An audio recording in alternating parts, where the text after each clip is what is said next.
Winnemac was the name of a number of Potawatomi leaders and warriors beginning in the late 17th century. The name derives from a man named Wilamet, a Native American from an eastern tribe who in 1681 was appointed to serve as liaison between New France and the natives of the Lake Michigan region. Wilamet was adopted by the Potawatomis, and his name, which meant catfish in his native Eastern Algonquian language, was soon transformed into Winnemac, which means the same thing in the Potawatomi language. The Potawatomi version of the name has been spelled in a variety of ways, including Winnemic, Winamek, and Winnameg. The Winnemac name became associated with prominent members of the fish clan of the Potawatomi tribe. In 1701, Winnemac a Wilamet was a chief of the Potawatomi villages along the St. Joseph River in what is now the U.S. state of Michigan. This man or another of the same name was an ally of New France who helped negotiate an end to the Fox Wars in the 1730s.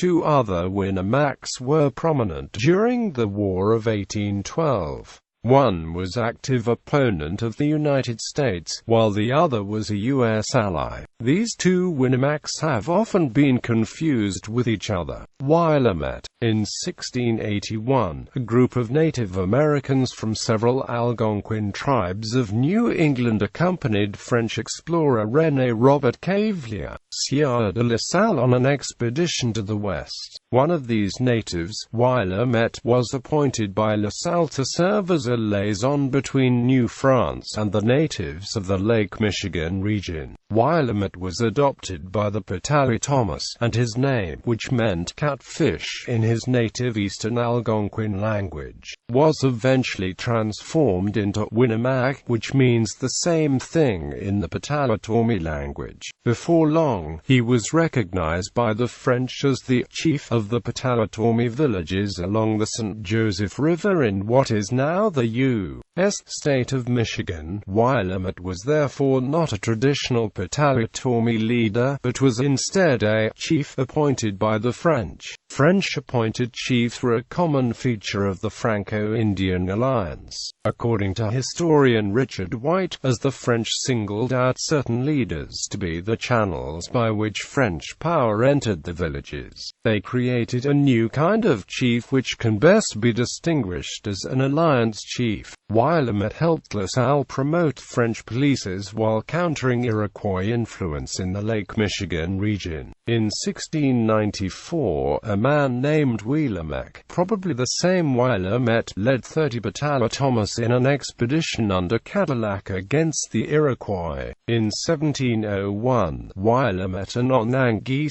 another prominent Potawatomi alliance chief, represented the Potawatomis at the Great Treaty of Montreal, which ended the war with the Iroquois. During the Fox Wars, a Winnemac was a leader of the fish clan of the St. Joseph Potawatomis. Historian David Edmonds portrays this man as the same one who had attended the 1701 treaty, although Richard White writes that a Winnemac of this era was of a man of Sauk and Meskwaki parentage who had married into the Potawatomi tribe. In 1719, Winnemac traveled to Montreal with a group of Meskwaki leaders in an effort to make peace. The following year, his son was captured by the Meskwakis, but he was later released.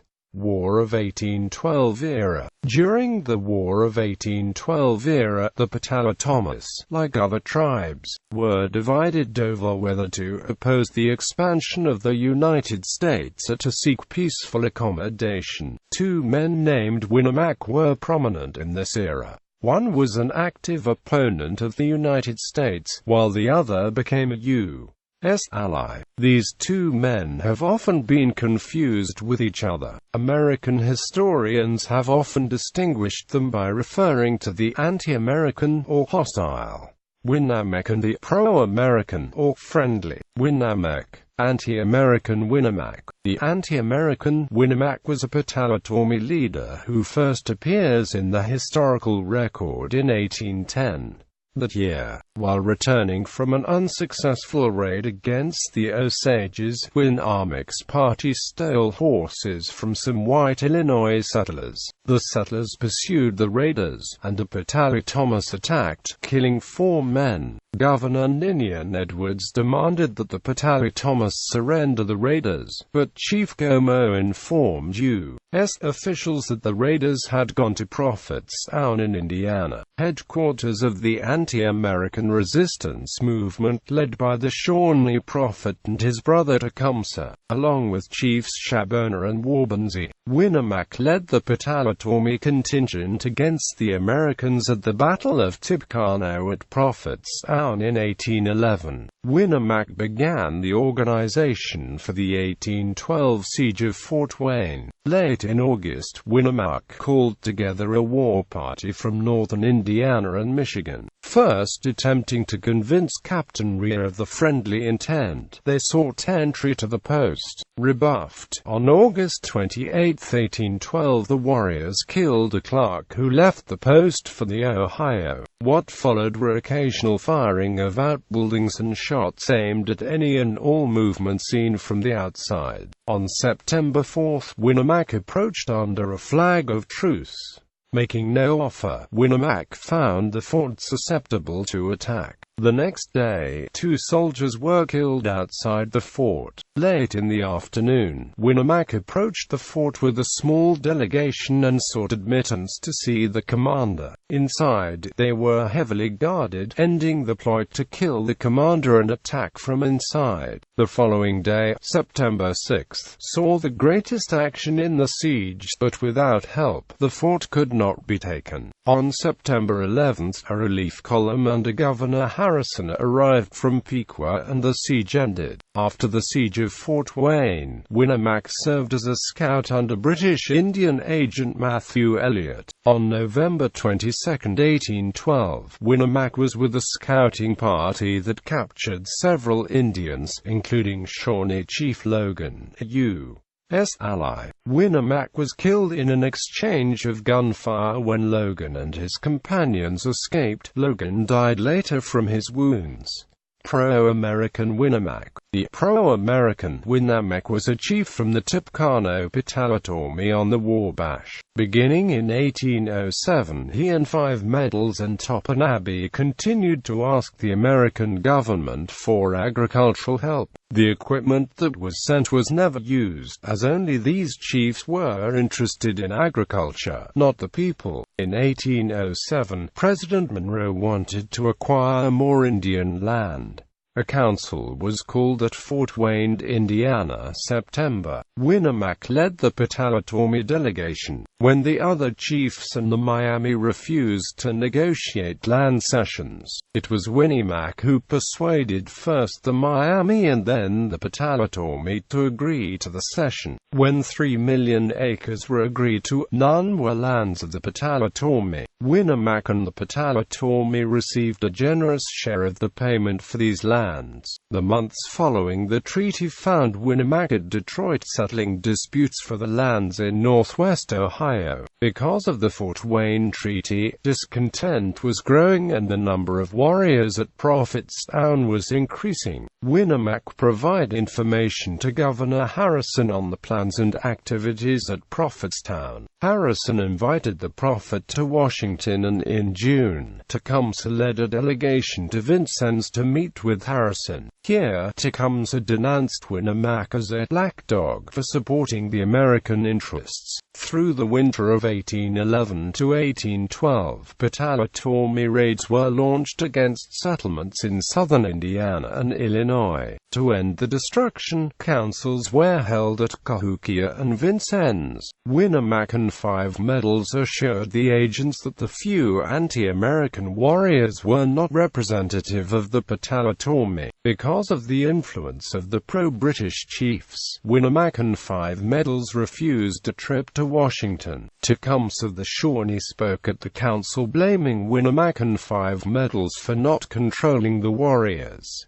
When Gov. Harrison marched north to Prophetstown on the Tippecanoe in November 1811, Winnemac marched with him. When they were a short march from Prophetstown, Winnemac went ahead to talk with the Prophet. Winnemac returned south to meet Harrison, but was on the far side of the Wabash and passed him by. On the night of November 6, Gov. Harrison encamped for the night, planning on entering Prophetstown the next day. When the sun rose, the Confederacy had surrounded the troops. The Potawatomi were led by Shabona with warbands and Winnemac. The defeat of the Indian Confederacy scattered the tribes to the home villages. The dispersal of the Indian Confederacy did not end the raids among the settlements. Tension was so bad, even Winnemac was warned to stay out of the settlements. His unfailing support of the Americans would not protect him from harm. When the war between the United States and England was known, Winnemac continued to support the Americans and led a delegation to the Lake Peoria villages seeking the warriors accused of raiding the settlements. He was ridiculed by the Potawatomi warriors and left unsuccessful. It was Winnemac who carried William Hull's orders from Detroit to Fort Dearborn to evacuate. An attack was imminent. Winnemac told Commander Heald that they must leave that day to save themselves. This was on August 9. On August 13, an escort of 13 Miami Indians arrived. On August 15, Mad Sturgeon and Blackbird led the Potawatomi ambush of 500-plus warriors against the 62 soldiers and 27 civilians in the dunes of Lake Michigan. 53. These were followed by the Siege of Detroit, which surrendered to the British on August 16. In September 1817, Winnemac and Meteor represented the Eastern Potawatomis at the Treaty of Fort Meigs, in which they sold lands in Ohio and south-central Michigan to the United States. Winnemac died in 1821. Namesakes. Winamek, a fictional state in the United States, invented by writer Sinclair Lewis. Winnemeg Avenue and Winnemac Park on the north side of Chicago, Illinois. Winnemac School District in northwestern Minnesota. Winnemac, Indiana.